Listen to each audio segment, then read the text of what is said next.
All right, here we go. So we're live on YouTube now as well. Welcome everybody over on YouTube. Please put your name and locations into the chat too. We have Dr. Tayria Ward here and so excited to dive into your topic today, which is false doors. So let me first though, I will read your bio and just introduce you to everybody, Tayria, and then we can get started. Okay. Tayria Ward, PhD, lives in Asheville, North Carolina, where she has a private practice offering dream analysis, psychological and spiritual guidance to clients from all parts of the world.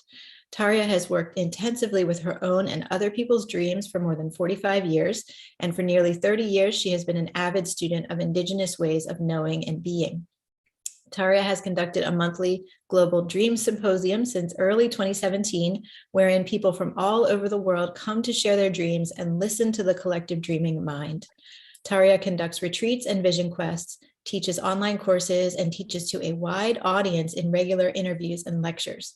She offers private oracular readings upon request. So your topic for today is false doors, ancient Egyptian portals to other worlds. And Tayria and I were recently both in Egypt together, and there are so many doors of all kinds in Egypt. So this is such a fascinating topic.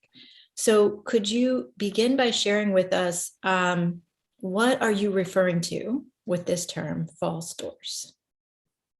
Yes, I'm happy to. And first of all, I just want to say I've been listening to your beautiful interviews, and I am not a scholar, just so everybody knows. I am not a student or a scholar of all this Egyptian wisdom.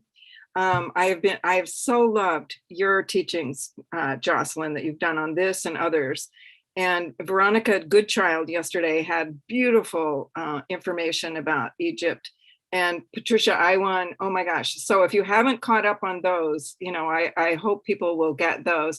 So I'm mostly talking about my experience in Egypt, not necessarily very well versed. I went as a friend to Jocelyn and a friend to Veronica, and we all decided to go, and they kind of invited and encouraged me. And so I came along not knowing much about Egypt at all, or, knowing some of the things that, that are kind of basic to know about Egypt. But So just with that said, I am not coming from a scholarly perspective, but more from an experiential story that I have to tell about all this.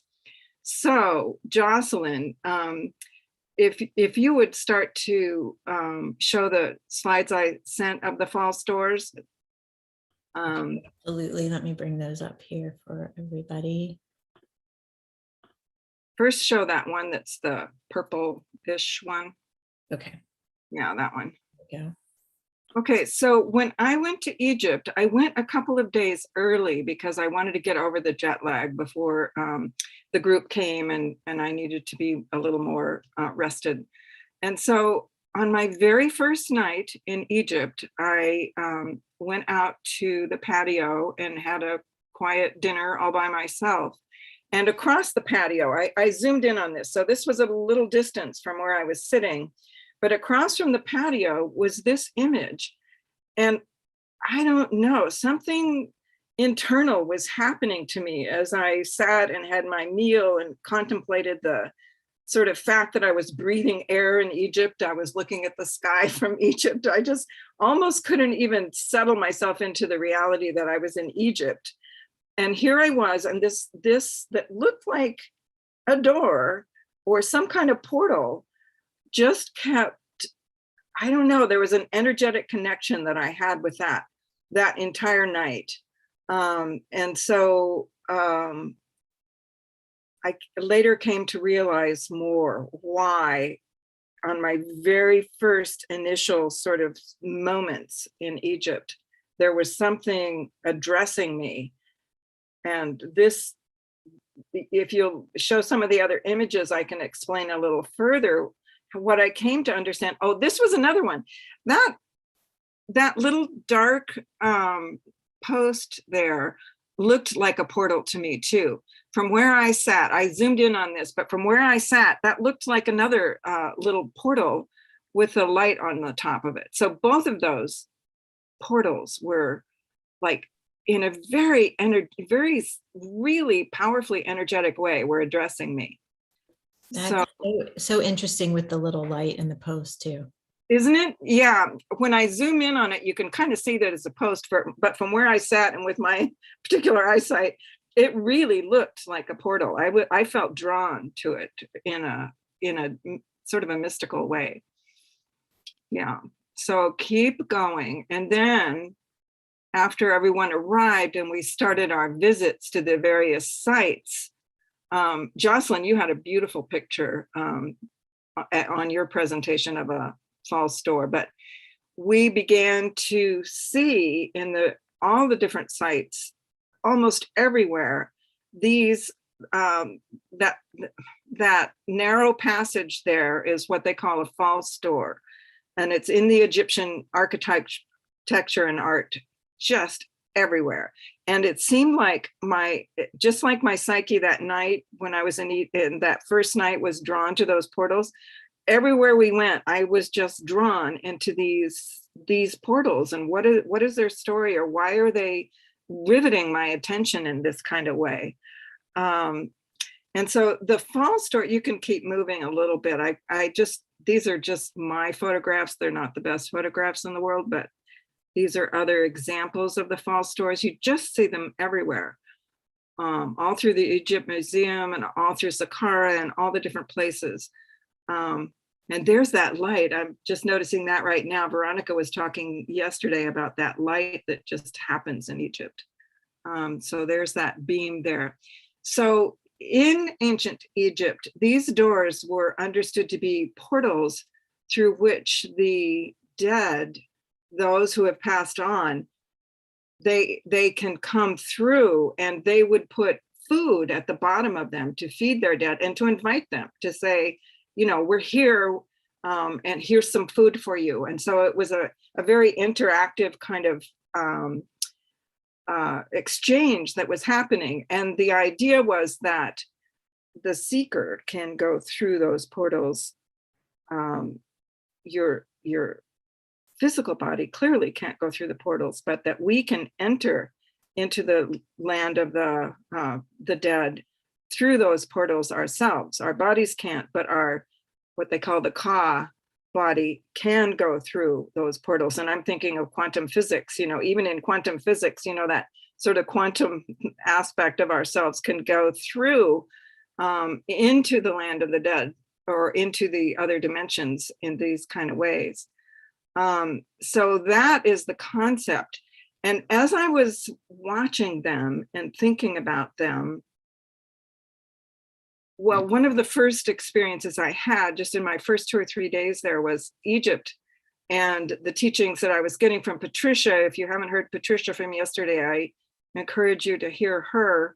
But I started to realize that everything that I have assembled in my life that I think that I am trained in, that everything I think I know, all the experiences I've had, everything that,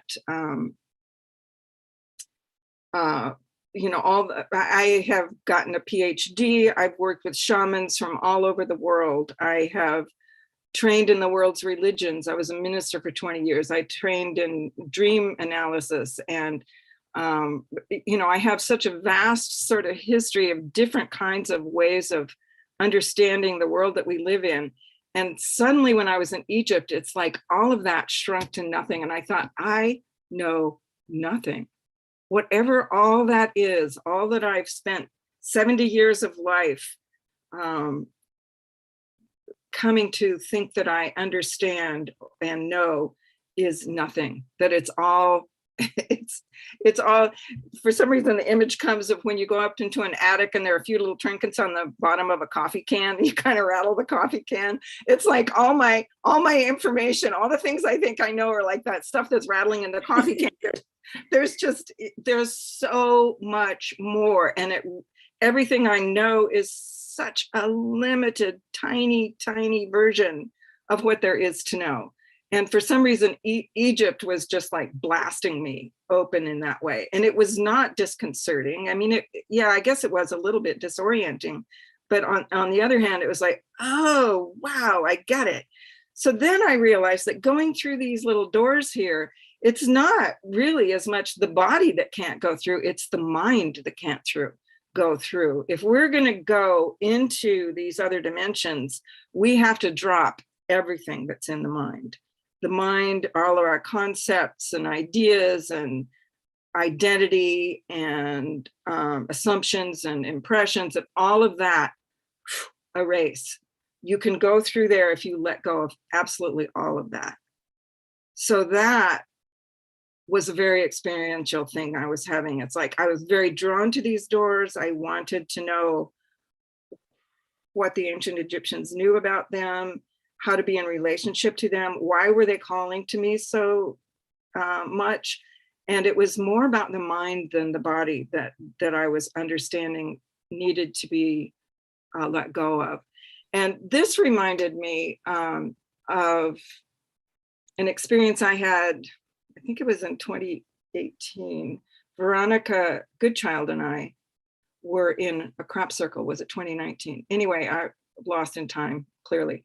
So just not that long ago, Veronica Goodchild and I were in Glastonbury, and near there, a crop circle occurred that we could enter. And I went into the crop circle. I was just shaking with excitement. And the first thing that came to me, and that's been coming to me really like a thunder ever since, is don't think, just don't think. And my mind, I'm a thinking type, so my mind was wanting to do all these things, and the sort of the voice that was there, the sort of bigger than me voice that was there, was don't think. And so here I am in Egypt, and it seemed to be the same thing. It's like, don't think. There is something beyond thinking here. And if you're thinking, you're limiting it. And so, I felt really compelled to listen to this guidance. I wanted to mention too that Patricia, who was the tour guide that we were with, who was so knowledgeable, she was saying that her teacher, Hakim Iwan, how do I say it, Jocelyn? I think it's Ayan. I've been saying Iwan, but I think it's Ayan. Ayan. Okay. Yeah. So Patricia, excuse us for slaughtering the name, but anyway, Hakim, her teacher and her father-in-law, she mentioned that he said one of the hardest things he ever did was to unlearn everything he had been taught at university. And that reminded me of Buckminster Fuller, who many of you who know me know I talk about him all the time. He was a mentor of mine growing up. And he said the same thing. He came to a point in his life where he said that the only thing he could do to start to make sense of his life was to unthink everything he had been taught to think and to not use words. And for 2 years, he went into silence and did not use words. He tried to not think, not use words. And he said only then did he feel like he could begin to think his own thoughts rather than the thoughts that were being pressed on him by his education and the culture and the sort of collective mind and so forth. And David Bohm, who I also studied his work quite a bit, he said the self that we have is just a collection of thought. And as we know, thought can change. So we have these thoughts or ideas about who we are, but if we change all that thought, we're something else. And we can change, we have the power to change that. And he was the father of quantum physics, so he really understood the physics of all this too. So I just wanted to mention all of that. And also, I often mention these quotes of Einstein's that I absolutely love. He says, "I have never made any discovery by logical thinking. All the knowledge came to me in moments of silence and moments of synchronous insight." And he says, "I think 99 times and find nothing. I stop thinking, swim in silence, and the truth comes to me." So Jocelyn, will you show the globe slides here now, please? Yeah, absolutely. It's tough for me to get them side by side. I'll do one at a time if that's Side by okay. side. Just show one and then the other. Okay. Yeah, that one. Okay, so this is the globe, the Earth, as we generally see from space, the way that they present, the beautiful vision of our planet. This is our Earth. Now show the other one. I saw this one recently and it just blew me away. This is the other side of the planet. This is our planet from the side of the Pacific Ocean. It's all water. And so I think of that busy side of the planet, all the thinking side on the other side. That's what we're always looking at. This is the side where there are no words there. There are no thoughts going on there. There's only, this primordial life that is happening there. And as we, are coming to understand, we are the Earth. And so the Earth is us. We are, cells in the body of the Earth. And this is the side of ourself that we've kind of forgotten. This vast, silent, primordial, pre-words, pre-culture space is us. And we're so focused on the cultural aspect or the busy incarnated aspect that we kind of forget that this is who we actually are. And just not that long ago, just over the summer, I was at a friend's, she had just purchased a new property and wanted me to come help her sort of bless and consecrate the land for the work that she wanted to do there. And we did a shamanic journey. And in that journey, it was kind of surprising, but in another sense, not surprising. I was taken to that place on the land, on that land, back to the time when there was no organic life on the planet. There wasn't even cell division. None of that was happening yet. It was like there was not life yet on this planet. The planet lived a long time before life showed up. Mm-hmm. And I was taken back to that. And I knew that the planet was inhabited by spirits then, and that those spirits are still here, and that we can communicate with them. So that primordial life of the planet is still ours, and that primordial life of our own, this aspect of us that was here before all of this activity that we see on the other side of the planet was happening, that's all still in us. And it's most of who we are. Basically, the largest time of life on this planet is that time of quiet before life entered. And so all of this was coming, and I love this, one of the things Patricia said when we were at the pyramids at Giza. She mentioned we had been to all these other places where you see all the beautiful hieroglyphs that they've been showing us. And she said, why do you think that there aren't hieroglyphs anywhere in the pyramids here? And she said, because her understanding or her belief or her thought is that the pyramids were built before we had language. And they were built at a time when we didn't need language. We were able to speak through the heart. So I just love that thought. So all of that was coming to me in my first days of Egypt. And then you said something very unexpected happened. Yes. Can you tell us more about that? Yes, I will tell you more about that. You were at least an outsider witness to what was going on internally here. But, wow. Yeah.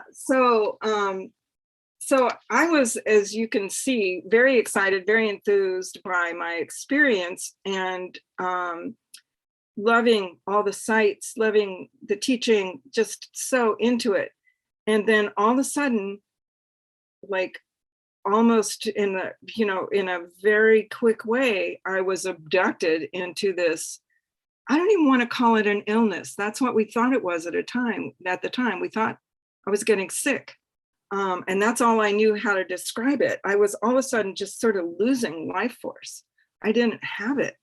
And I remember sitting with you, Jocelyn, we were sitting in a restaurant and I said, is it like a refrigerator in here? Why is it so cold in here? And you said, it's not cold in here.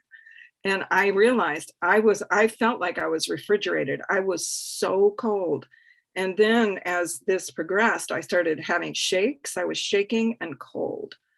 And so, we didn't know exactly what was happening. I didn't know if this was going to last a couple of hours or what was going to happen. But as we went into it, it ended up being something that was sort of taking over my experience, and was able to go the next day to Abydos, by just lying down in the back of our van and just resting as much as I could, and then getting up as we did things and saw the beautiful temple there, got to see Veronica. That was kind of a miracle just because I was hardly able to, move or walk that day.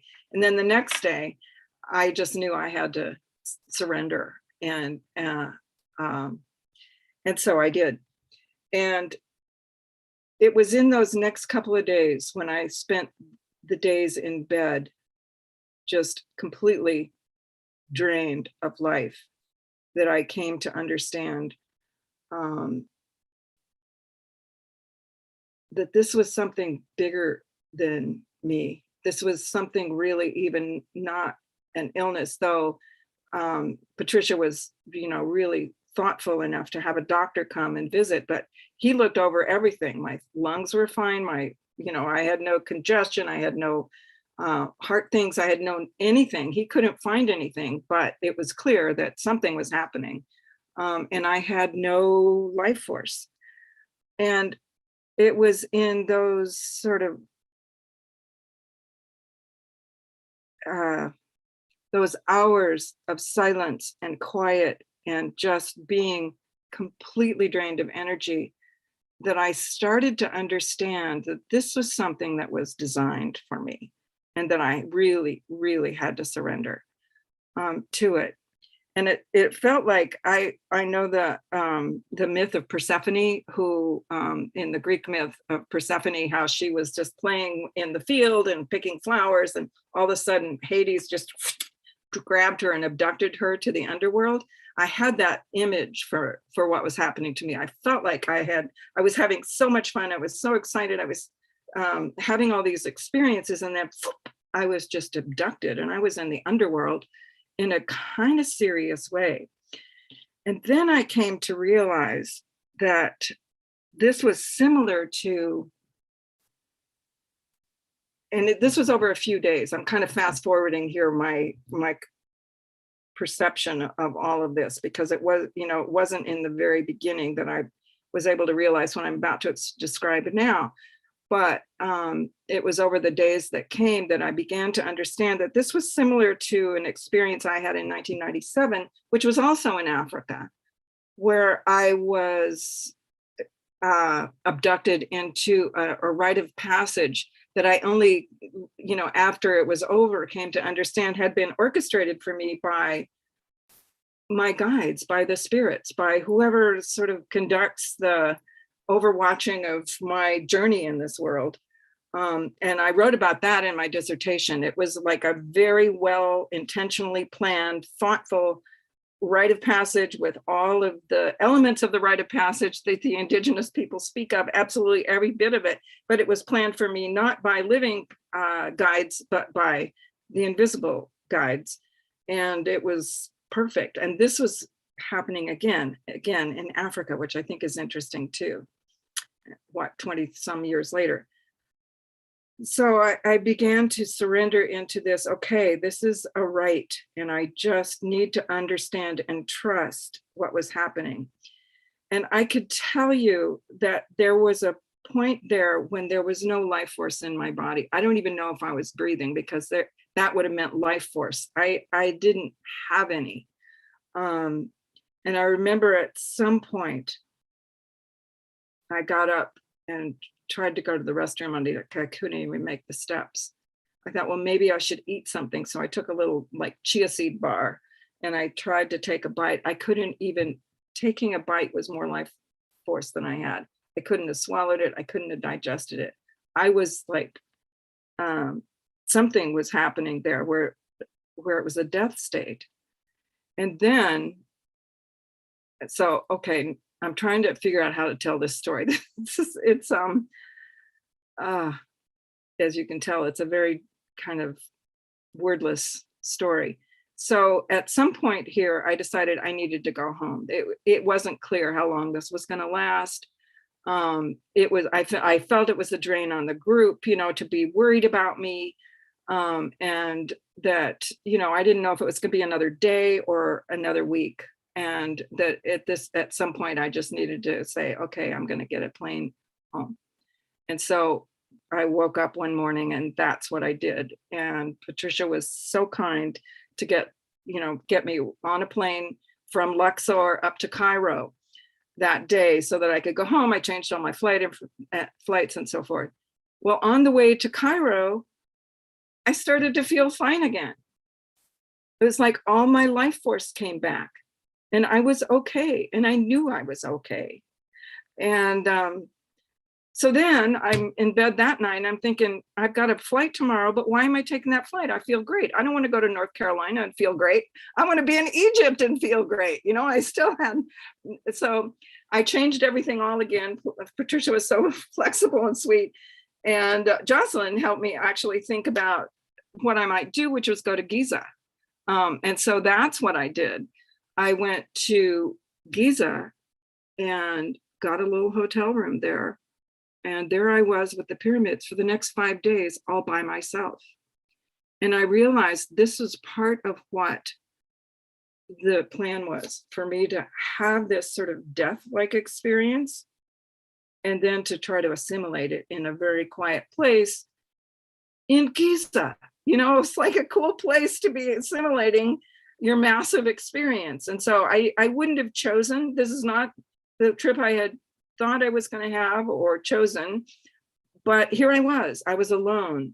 And I felt like I was in completely other reality there. I felt like the guides were really working with me to help me to assimilate and understand this sort of death and resurrection ritual that had been prepared and that I was able to experience. Yes. Wow. And it was all, and there were so many layers. There were so many, even more layers than what you've shared here, right? There was so much happening. And wow, what a powerful experience. Right, Jocelyn, You can't even encapsulate it. There's no way.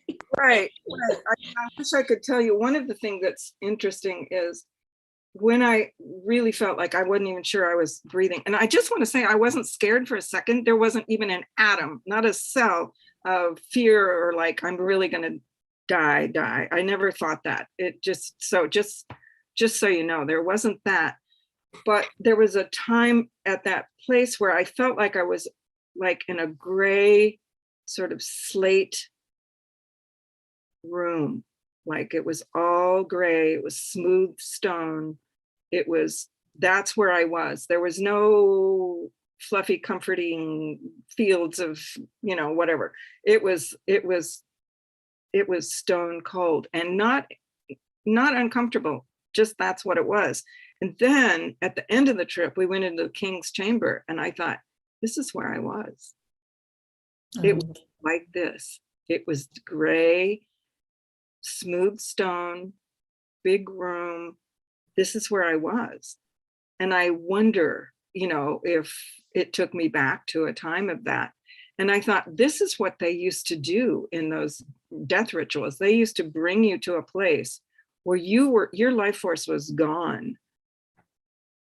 And they knew how to do this. And it's not scary. It's not uncomfortable even. It's just what they're doing. And you go into that place and you don't get to take any of your concepts, any of the things you think you know. You don't get to take any of that with you. All of that is gone. Your sense of identity, everything is gone, and you're in this place. And I thought that was like the king's chamber. It's so And that's what's, I mean, that's just at the core, that's at the heart of Egypt, right? That's what's written in the pyramid text. That's what the Isis and Osiris mythology is about. That's what the pharaohs would go through every so often to prove their fitness to be in that position as pharaoh. Like, it's incredible, this death and rebirth that you went through. It is. And the thing that's really interesting is, you know, all that. I didn't know that. I'm not, like I said, I'm not a student. I hadn't studied it. I was there to learn. And I didn't know that. I learned more about it in the last 2 days of your event here. You and Veronica and Patricia, and realizing that's what I would, I didn't even know. Yeah. But I sensed, I remember thinking, this is what they did. They did this. They knew how to bring you to this place. And I don't know how they took me to the place, because I honestly don't think I was sick. I think there was some other energetic rewiring thing that was going on with me that that took me to that place. And it was, the doctor didn't know what to say. Nobody knew what to say or how to understand it. Yeah. Least of all myself, but I knew to surrender to it and trust it. Yeah. So what does this mean for all of us? What can we interpret, and what are you interpreting from Well, it's just the beginning now, and I'm excited about it. But my sense is, Jocelyn, that this is about understanding death. We have no idea what death is. We have no idea. It is not what we think it is. It is and that's where the false door thing is, that you can pass in and out of that realm of the dead. We can, and they can. And if I am dead tomorrow, Jocelyn, don't think I'm gone. I'm not. I'm here. That's what I really realized. I will not be gone. I don't want anybody to think I'm gone, because I'll be here. And it's such a loss to the soul of the one who passes over to think that they're not here, because they're here. And so for us to relate to them, feed them in whatever way, and call on them and be in connection. And that's what ancient Egypt was about, is this connection with the dead. This was really important. Death was such a big part of life that they were building these massive pyramids and tombs and all of these stories to tell about the life that happens once we exit this incarnation, and the ways that we can go in and out of that realm of the dead, even as we're alive and incarnated. That's a lot of it. And I feel like this knowledge needs to come back to us now for a lot of reasons. We don't know what's coming on this planet yet, in terms of climate change, in terms of solar activity. We don't know what's coming, but for us to understand death and to really get back in touch with those beloved friends and family members and colleagues that have gone over, to be in touch with death and not to fear it. I had when I was working on my dissertation, I wish I could say who wrote this. Sorry to the person that I can't quote the name, but I remember reading, and it made a big impression on me, that he said that the most repressed theme of the 19th century was sex. Very repressed, very Victorian, kind of like, ooh. And he said we got over that, but the most repressed theme of the next century was death. Nobody wanted to talk about it. Everybody was afraid of it. If you cried even at a funeral, that you were admonished, and people were doing the plastic surgery and all the things to not have, any kind of indication of aging and death. And so it's like, it's been in our collective mind, it's been a very sort of misunderstood and even thought of as a bad thing. And it's such an important part of life. So, and I think that to understand death is to tell us how to live. Anyone who has had any of those experiences of going over, come back and they know how to live. in a different way. They understand the values, the priorities, the importance, the sort of magic, and they appreciate it in a different way. So it's not just about understanding death, it's understanding life because of it, understanding death. That it's, it's two sides of the same coin, and you can't have one without the other. And we've tried to just repress or suppress or put away, that death. So I feel like that's part of it. This is reminding me of something that I've heard from two different people now. I interviewed Brooke Medicine Eagle at one point, and she said the people, I believe this was in Nepal, although I'm not sure, but she said when a child is born, they mourn and they say, oh, we're so sad for you. You have to come into this physical body now. And when somebody dies, they celebrate, and it's, oh, you're going back to the oneness. You're going back to who you really are. Right. And then also I heard, so Matthias Di Stefano, who, has memories of past lives in Atlantis and ancient Egypt and everything. He was talking recently, and he said, I have the notes here. He said, when we were, I don't know if this was in Atlantis times or ancient Egypt times, but it was something like really, really far back. He said, we would tell the children, like death was something you would look forward to. He said, we will tell the children, remember, someday you will die and it will be amazing. You will be free again, right?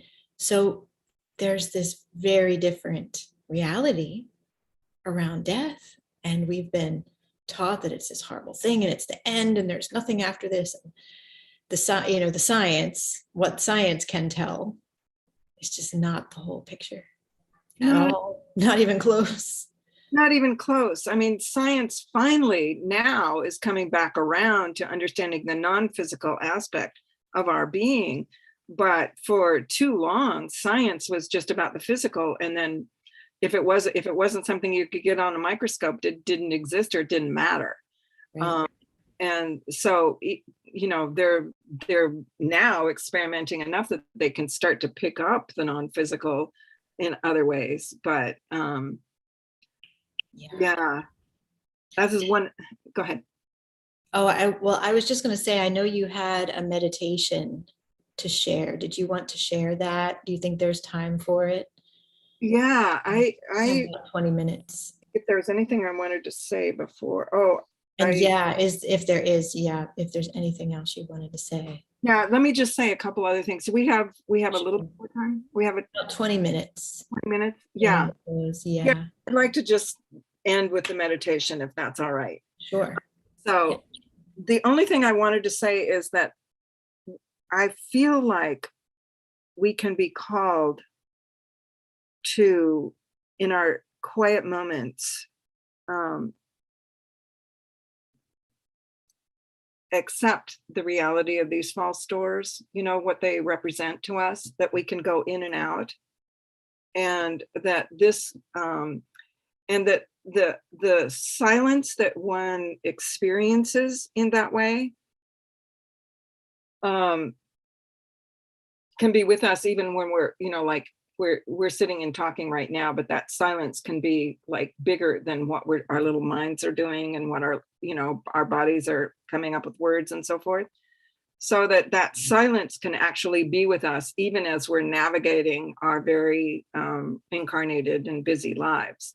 And so that it's about claiming and accepting that aspect of our being and really being in touch with that element of reality and the world. And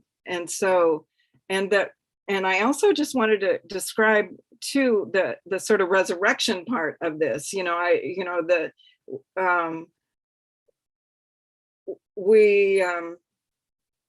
We think of resurrection as the exciting part. I think the death is also the exciting part, but the resurrection part is a challenge because you have to recompose.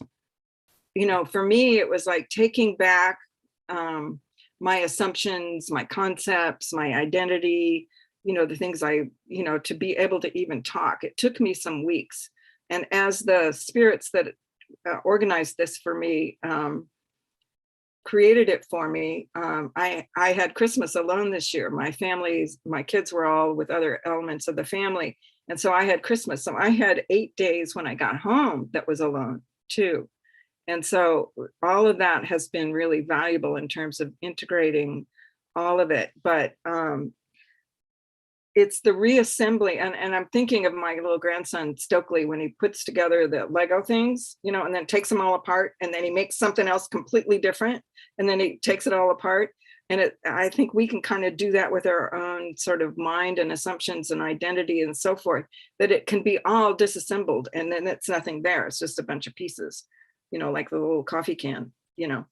But when you put it back together, it's like these assumptions are helpful for me to get through, you know, this job that I'm doing, or this, you know, going to the doctor, or, you know, being a grandmother, or whatever. These assumptions are helpful now, but they can be disassembled and aren't the reality. It's like this reality that we think is real is not real. And I think that that's part of the resurrection process, is to realize all of that can be assembled and reassembled, and it's not real. It has no more reality than like that little spaceship that Stokely builds, you know, with the Legos. It's no more real. All that we think is real here is no more real than that. You can disassemble it and it's not there. And so to kind of understand that what we think of as real is not real, that there's something else, there's something more. And that more is all this potential, all this universal vast potential of who we are and what we can be in touch with, that is so exciting, that we have really gotten into this sort of sad place of the reality that we have created by eliminating that sort of land of silence and of the dead. So, and you know, they say in the beginning was the word. That's sort of where the Bible begins, you know, and it's like the word is the sort of limitation then of all that. You know, the words are, I just read it recently, words are spells, you know, it's like a word is spell casting. And it's almost like in the beginning was the word, was the spell casting of us coming into matter.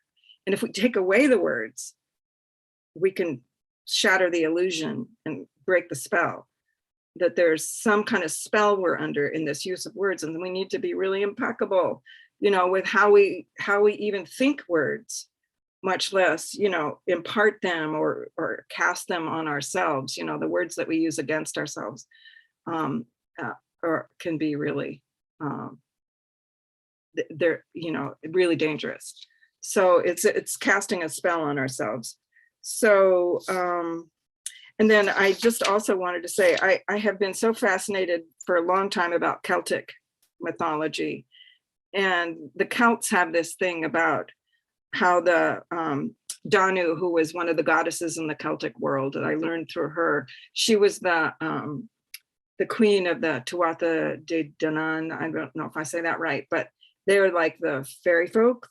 And they say that her people, when the Christians came and were imposing a certain ideology on their world that was denigrating it and wanted to dismantle it, they decided to go into the other realm and live there. And that's who the fairy people are. And they say they turn sideways into the light and they live on this other side of reality. And so I've often thought about that. This connects to that. That's part of the false door thing. And in Giza, I was in another reality for those 5 days. I went sideways into some other dimension, and that's where I was. And so it's possible to do that and then come back, and then you have to reassemble yourself. So yeah, that was just sort of finishing up some of the thoughts that I had. And now if we can.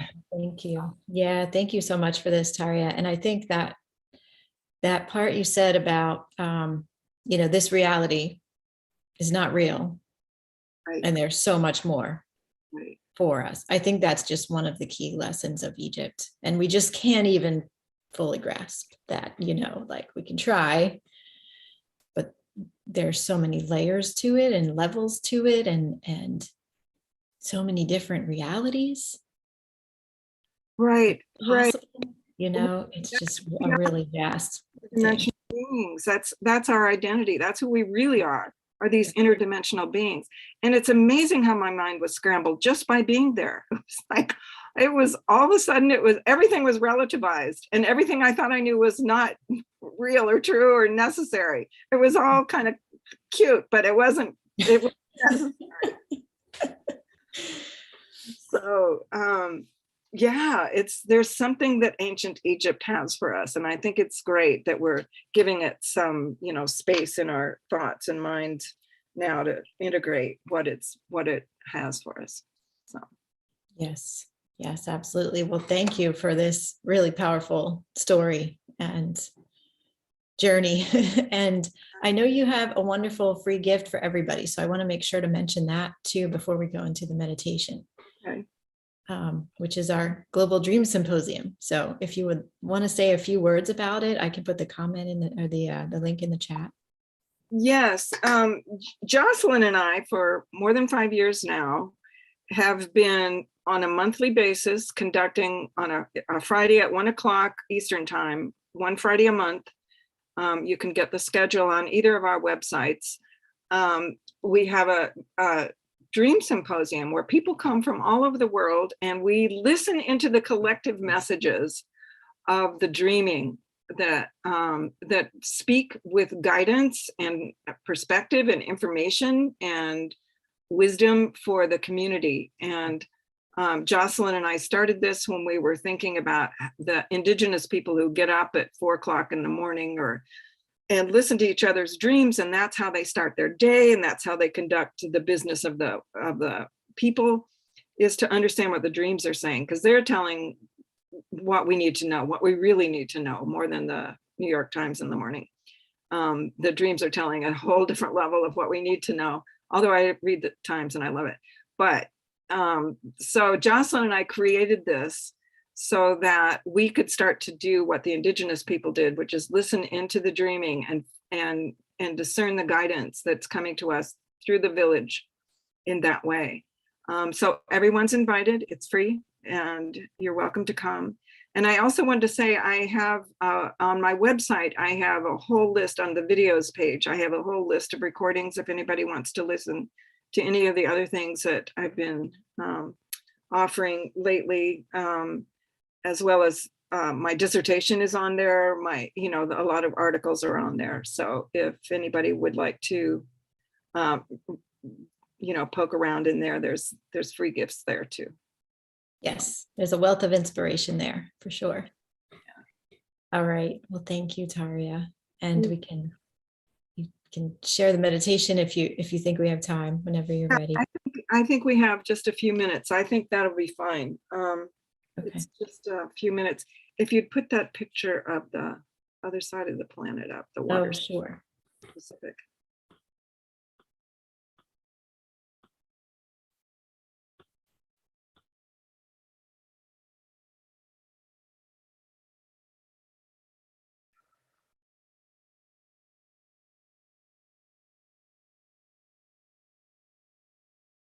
Okay, so I'm going to invite everyone to feel your sit bones.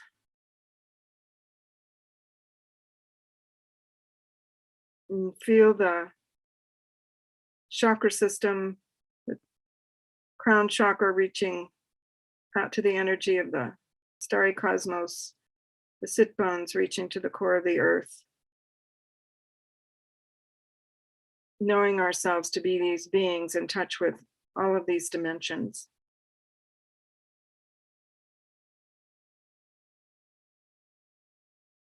And feeling that aspect of ourselves that this beautiful picture of the Pacific Ocean represents, that great silence that we are part of.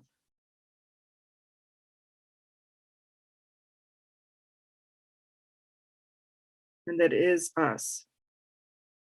Every cell in our body is mostly space.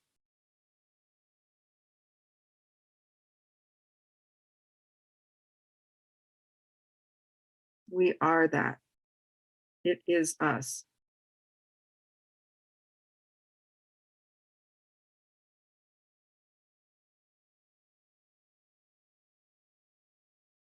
And then this beautiful globe that we are sitting upon now, to realize that this globe is not only turning on its axis at a very quick rate, I don't know the numbers there, but it is also traveling around the sun at 66,000 miles an hour. So as we sit here, we are moving 66,000 miles an hour around the sun.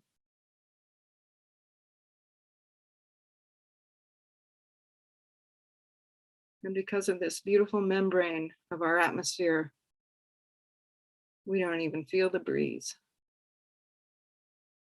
But that is our reality.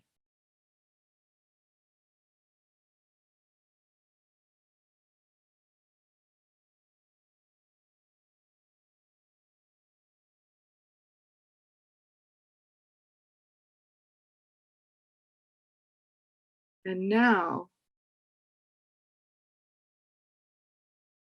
realize that the sun is moving 500,000 miles an hour through space.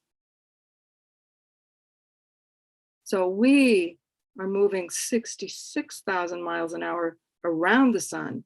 The sun itself is moving 500,000 miles an hour through space. We are on this journey.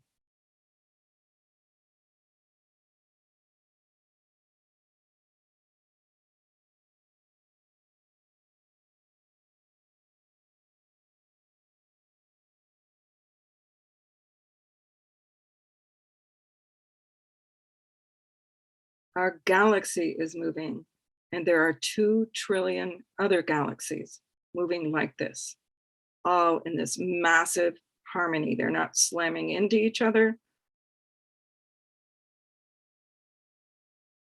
They're moving in this massive cosmic harmony.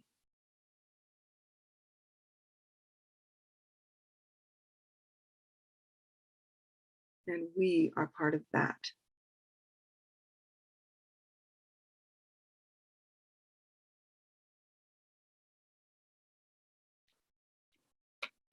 That is part of us.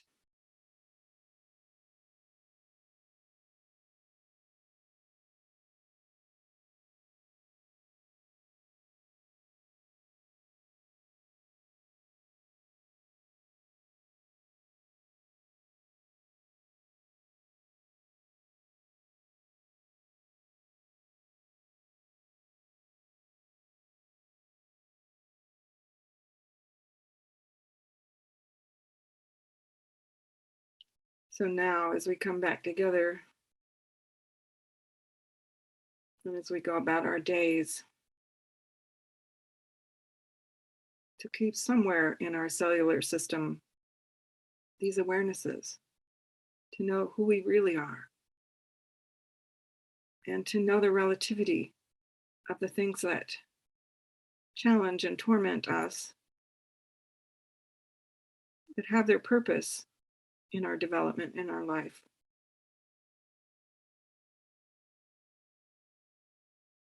But to stay with the silence as well,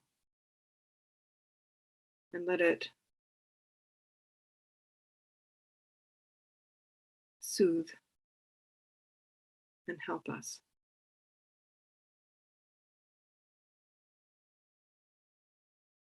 Aho.